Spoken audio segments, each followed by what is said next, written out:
The story begins in 17th century Europe, when two men, Isaac Newton and Gottfried Leibniz, were working on an idea that's been described as one of the greatest achievements of mankind.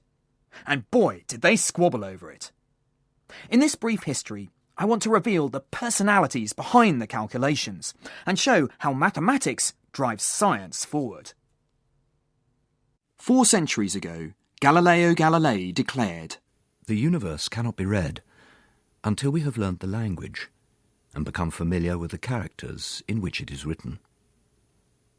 It is written in mathematical language, and the letters are triangles, circles, and other geometrical figures, without which means it is humanly impossible to comprehend a single word. Without these, one is wandering about in a dark labyrinth." Mathematics is the light that leads scientists out of the dark labyrinth of misunderstanding.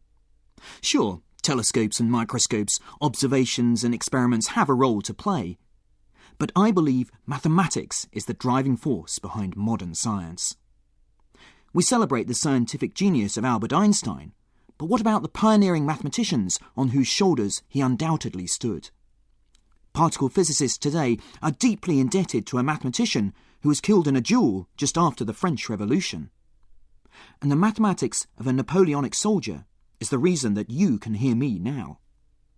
I should probably declare an interest at this point. I'm a mathematician, and in my view, mathematics is the language of the universe.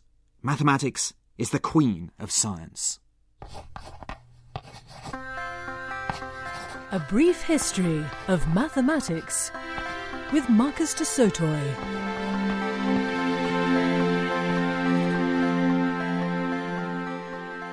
In Europe, in the late 17th century, where this brief history of mathematics begins, two exceptional mathematicians, one pure, Gottfried Leibniz, and the other more applied, Isaac Newton, were working on the same problem at the same time. Sir Isaac Newton, that great hero of British science, was described in an early school report as being inattentive and idle. Still, he went on to study at Cambridge, and in his early 20s started work on a new mathematics, the mathematics of moving things, or calculus. He described this new mathematics to friends, but didn't publish any account of how he did it, a decision that was to have ugly consequences. For at the same time as Newton was busy with his calculus, the young German scholar Gottfried Leibniz came up with a different version of the same thing. Now, whatever you thought of calculus at school, I'm here to try and make it clear.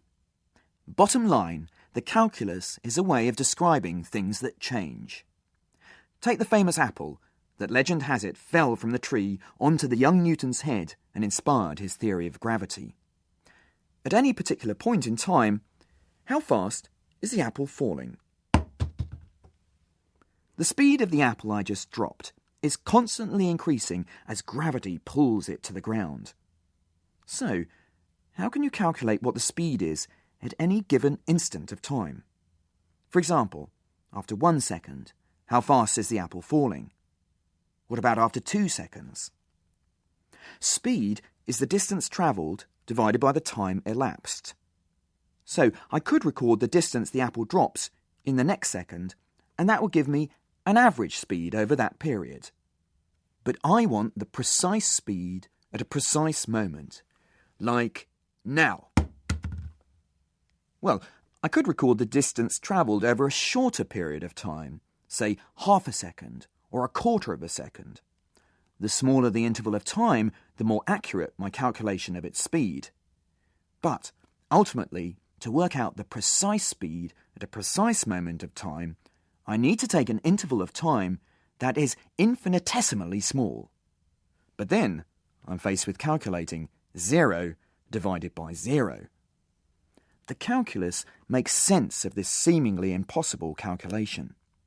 It tells you what the speed of something is tending towards as you make the time interval smaller and smaller. Calculus is the mathematics of things on the move.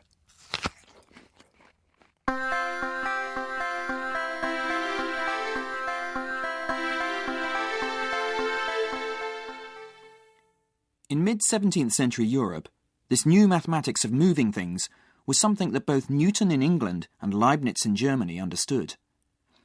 In July 1676, Leibniz, who was travelling round Europe, received a letter from Newton.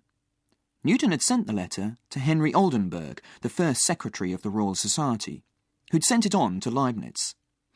In it, Newton described his version of the calculus. But he didn't share any of the crucial details about how it worked. Instead, he converted them into a curious code. The foundations of these operations is evident enough, in fact. But because I cannot proceed with the explanation of it now, I have preferred to conceal it thus. 6ACCDAE 13EFF 7I319N 404 QRR 4S8T 12VX. Newton wanted to stake his claim on the calculus without giving away any of the details. But Leibniz didn't need the details. He understood. He dashed off an immediate and enthusiastic response, expressing admiration for what Newton had told him and presenting some discoveries of his own. Newton's letter, however, had taken 6 months to reach Leibniz. Henry Oldenburg had not been sure where to post it, given Leibniz's peripatetic existence. And when, 6 months on, Newton got a response from Leibniz, he didn't reply. It could have been the beginning of a fruitful exchange of ideas, but it wasn't, and the correspondence ended. Leibniz, meanwhile, set about recording his discovery of the calculus, working on it off and on for almost a decade. When he published it in 1684, the Bernoulli dynasty, a powerful family of Swiss mathematicians, took his ideas and broadcast them widely through the mathematical world. Leibniz began to receive credit for this powerful new mathematics. Newton didn't like it. Newton, by this time, was well established as a great scientist. Aged just 27, he'd been awarded the highly prestigious Lucasian Chair for Mathematics in Cambridge. He'd published countless hugely important scientific papers, including his laws of motion and the famous universal theory of gravitation. He went on to become an MP and was appointed Master of the Royal Mint. By the beginning of the 18th century, Newton was in a position of power. I do not love to be dunned and teased by foreigners about mathematical things. By which I think he meant, I do not like people giving Leibniz credit for the calculus, not me. 20 years after their aborted correspondence, rather than crediting Leibniz with having insights of his own into the calculus, Newton decided that Leibniz had stolen his ideas and spent 6 months working on them before replying to him. In 1704, Newton finally published his account of the calculus as an appendix to his book on optics. In it, he added a comment that implied that Leibniz had copied his work. Some years ago I lent out a manuscript containing theorems about the calculus, and having since met with some things copied out of it, I have on this occasion made it public.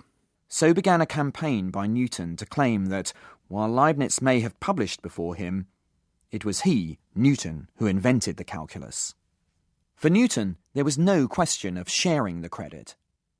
Leibniz, on the other hand, believed, It is not a quarrel between Mr. Newton and myself, but between Germany and England. In 1714, after years of acrimony and accusation, the Royal Society in London was asked to adjudicate between the rival claims. Was Newton the first to discover the calculus with his method of fluxions? Or was the credit due to Leibniz with his invention of the differential method? The differential method is one and the same with the method of fluxions, excepting the name and mode of notation, and therefore we take the proper question to be not who invented this or that method, but who was the first inventor of the method. For which reason we reckon Mr. Newton the first inventor.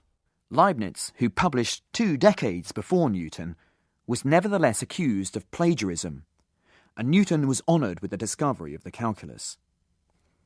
But the Royal Society's report was probably not the most impartial. The report was written by Sir Isaac Newton. When Newton died in 1727, he was given a state funeral and buried in Westminster Abbey with honours normally reserved for a general. Leibniz's memorial, by contrast, is a simple plaque erected in a small church in Hanover. But it is Leibniz's account of the calculus which eventually triumphs, not Newton's.